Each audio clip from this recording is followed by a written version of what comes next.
Então, voltando, pessoal, que é o mesmo assunto que a gente já iniciou, né? A gente viu que a distribuição, aliás, os que são as energias não renováveis, dá para ver aí, e algumas imagens aqui, tanto que elas são prejudiciais ao meio ambiente, a queima dos combustíveis fósseis.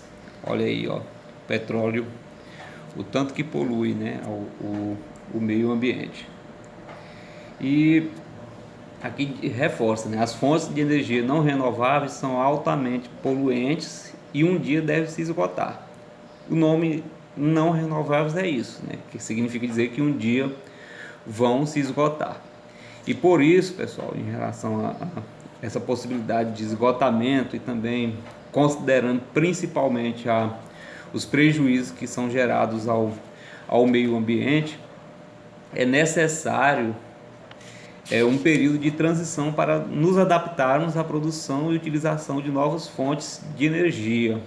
Alguns países já estão trabalhando, né, em cima de desenvolvimento de uma produção de energia mais diversificada, né, com a utilização de energias não renováveis, aliás, de energias renováveis, como é o caso aqui do Brasil, né, que utiliza muito a energia solar, né, vários parques solares já foram instalados aqui no Brasil, inclusive o nosso estado aqui, o estado do Piauí, é um dos estados que abriga grandes parques solares, como o exemplo de São Gonçalo, né, aqui próximo, né, que tem vários hectares de terra com placas solares instaladas, né, a capacidade de produção lá é imensa, né, e é apenas um exemplo, temos outros campos de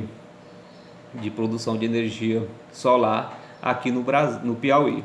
E no Brasil também temos o exemplo da produção de energia eólica, né? Eólica que é uma fonte de energia renovável e limpa. Então isso aí, ou seja, essa transição ela já está acontecendo aqui em nosso país e em outros países. Os países europeus que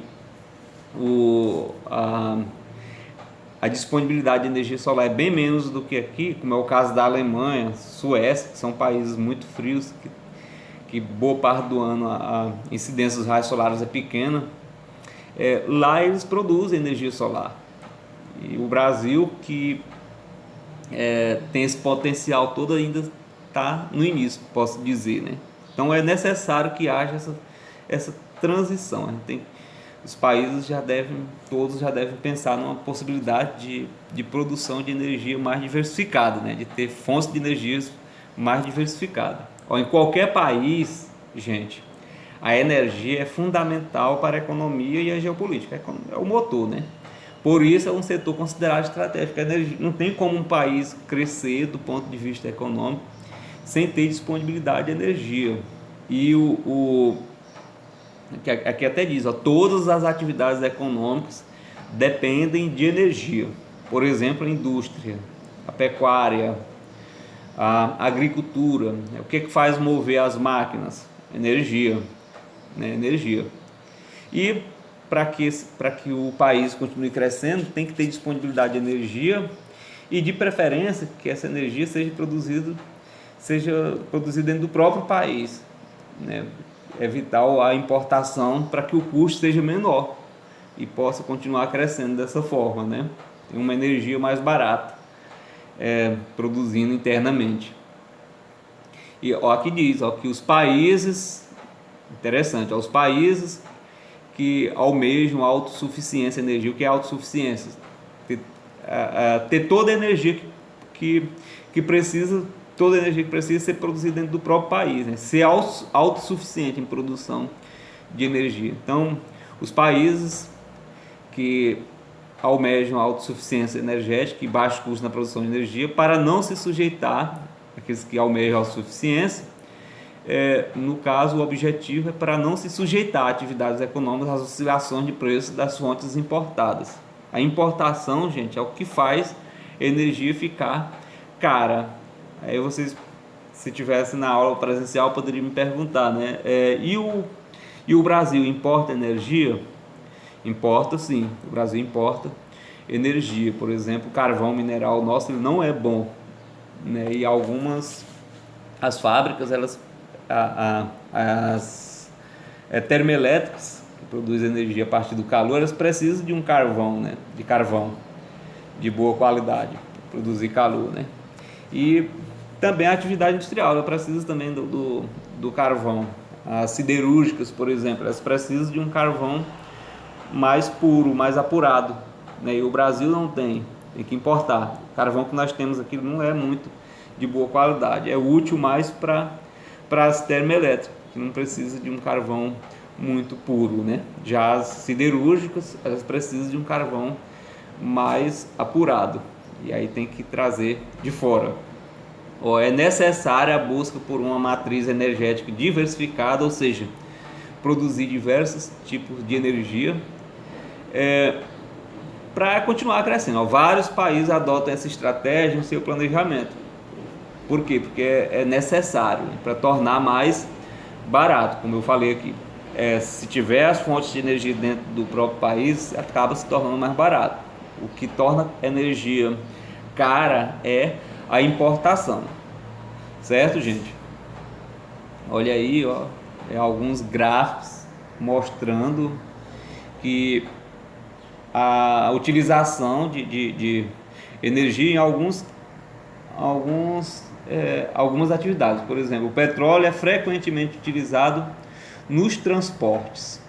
Olha aí a quantidade de petróleo que é usada no transporte. 57,8% dos meios de transporte, aliás, de todo o petróleo utilizado, é utilizado pelos meios de transporte.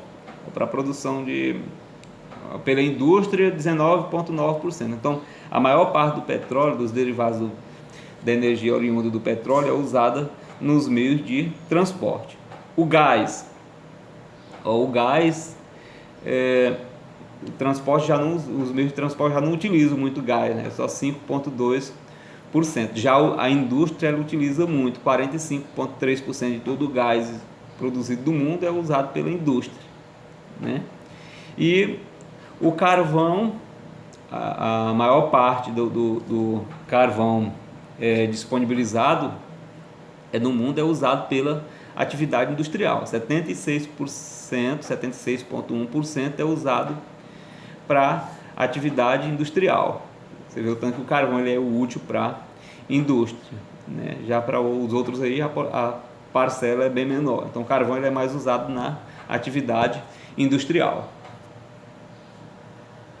Então vamos passando aqui. E aí a gente vai falar lá na página, vocês podem acompanhar pelo livro, a partir da página 54, a gente vai falar especificamente sobre cada das fontes de energia, né? Como o petróleo é um combustível fóssil, todo mundo sabe, né? Originado provavelmente de restos de vida aquática, animal, acumulados no fundo de oceanos primitivos e cobertos por sedimentos, né? Isso a gente estuda lá em química, né? O tempo e a pressão dos sedimentos sobre o material depositado no fundo do mar transformaram-no em massas homogêneas, viscosas, de coloração negra, denominadas jazigos de petróleo. E lembrando que esse processo todo ele demora milhões de anos para acontecer. Ele demorou, né? As jazidas existentes hoje demoraram milhões de anos para poder se formar. Pois eu vou encerrar aqui a segunda videoaula, né? Essas duas serão a primeira, e a 1 e a 2 serão usadas na aula de hoje, tá? Do dia 17/6. Então, boas aulas para vocês, tudo de bom, aproveitem as aulas, porque o sacrifício da gente aqui está sendo grande para poder disponibilizar essas aulas de geografia para vocês, considerando que não tem um professor e que tem outras atividades aqui para a gente realizar. Então, aproveitem, tá, gente? E qualquer dúvida, exponha no privado ou no grupo, para a gente responder, tá ok? Então um abraço a todos.